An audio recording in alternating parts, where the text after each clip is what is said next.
Throughout history, the biggest reason that immigrants have come to Garden City is because of jobs. And then at the turn of the century, we had the need for railroad workers. We had the sugar beet factory in 1905. That brought in not only Mexican workers from Mexico because of the revolution, it brought in German immigrants as well because they were very familiar with sugar beets because Germany grows a lot of sugar beets. I came to Kansas 6 years ago, and I was in that city, and I used to come over here to play soccer with my other friends from that city, and I noticed there's, Garden City, there's a good place to live, and I decided to move out over here in 2013. As simple as when I applied to be chief of police a little over a year ago, and when I provided my presentation as part of the process, in the background I did, there was, in the school system, there were 31 languages that were spoken. Today, there's 35 languages spoken. So in a little over a year, we added more languages. Garden City has been studied a lot by different anthropologists because it's a great example of how diversity works. We have people from across Asia and the Middle East and Africa coming here for the reasons I mentioned before, jobs and security, and it's a small enough town where a strong community is there. Garden City has advertised itself as a beacon for diversity, and I believe that's why it was specifically targeted by these individuals. They wanted to squish that.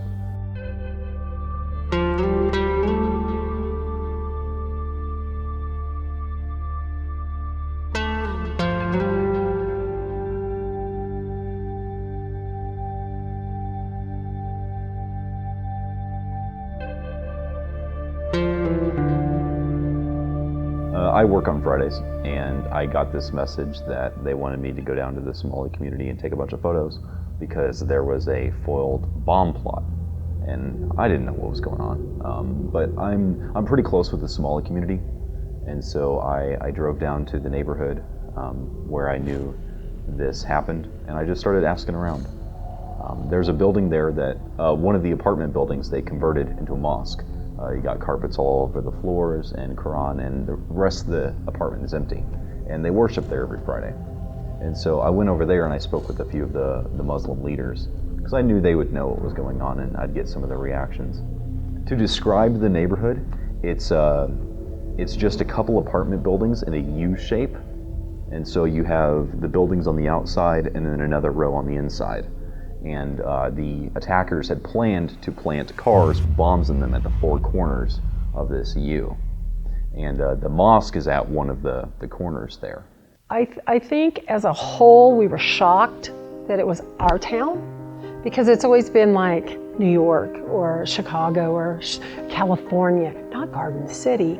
I, like any other individual in the community, were totally surprised that such hatred could be portrayed towards mankind, and that it was being planned here for the attack to be carried out here in Garden City. It was focused on two different apartment complexes, and those apartment complexes housed hundreds of people, and any such incident would have harmed additional folks driving along Mary Street or living in the surrounding houses. Well, obviously the Somali leadership was concerned about safety. I mean, their place of worship was just targeted by a car bomb attack. And I don't know how much you know about Somalia, but back in Somalia, there's a terrorist organization called Al-Shabaab, and they frequently use car bombs as a way to kill massive amounts of people. And a lot of these Somali refugees are just that, they're refugees. They fled violence, often on foot, from Somalia up to maybe Egypt, and then to Europe, and then eventually made their way here. And so they've traveled a long way in search of just a peaceful place to live. And this attack, or this foiled attack, shows that this violence followed them here too. It was right here in Mary Street, and it was a mosque, and there's 120 people who live out there. But there's not only Somali people, there's a lot of different races, different religions, different colors live that farm. But the main target, I think, was because there's a prayer room out there. I started watching the news, and I saw that there were several members of the community that were being interviewed by the media, and they were portraying their fear and concerns of their safety, whether or not they could send kids to school, whether or not they could go to a mosque, go to work, play out in their front yards, so forth. So I felt that the decision to have a meeting on the 15th of October at 1 o'clock in their parking lot of their residence was important. I showed up, and my staff showed up, and while we were waiting for the meeting to begin, we had officers that were out there playing soccer with the children and interacting with the folks. We interacted with the folks as well. And then we briefed them that what transpired was a horrible act, and that the acts were diffused and there was no longer a threat to them. Yeah, they do pray, and after that they do candlelight night, and they come with us in the Murray Street, the place that Target was, and they show us that they're not getting away from us. They just be with us, and they're gonna protect us. They will stand for us. So law enforcement in Garden City, they show us that they always protecting us, and they're always standing for us. That we all are Garden Cityans, no matter where we come from, but we do live here in Garden City. After that, the following Sunday, there were groups of community folks that did a gathering, and they had signs out there in support of Garden City. That show of support really, I think, helped establish with the Somali community that Garden City is here for them. Following Saturday, I met with the president of the African Community Center. I also met with 15 tribal leaders from the African Community Centers. And every one of them felt safe. And then that Saturday night, there was a candlelight walk that was put together by a local resident as well as members of the Ministerial Alliance to support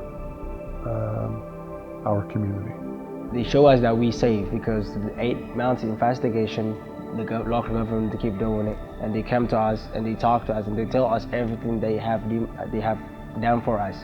And all the people live in Garden City come talk to us and apologize whatever happened, whatever was trying to, whatever was planning. And every people keep telling us, are you guys okay? Are you guys feel safe? We want you to be safe. And I think that we as a people have to realize that throughout the ages we've gotten along with each other by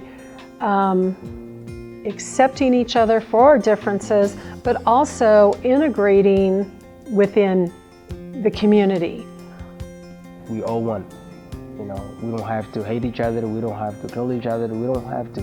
There's no religion says that kill someone. There's no religion. Any religion not allowed to kill people or bother people or do anything wrong. So we need to understand why are we in this world. We were all immigrants at one time and came to this country. Some of us were born here, but it all started with immigrants coming in. And when we recognize that in community we are a unit, we're unified as one, that's important. I think any community is benefited by a diverse group of people. They say that travel destroys ignorance. Well, you don't have to travel far to be in several different countries right here in Garden City.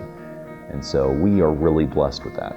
I believe the Somali people as a whole are a kind, family-centered group. They're peaceful, and you don't see Somalians causing trouble here in Garden City more than any other group. We will do what we can to protect everyone, but we need to keep in mind in a reality that this is a community of over 30,000. We don't have 30,000 officers out on the streets. So the only way we can work to try to protect as many people as we can is by working together.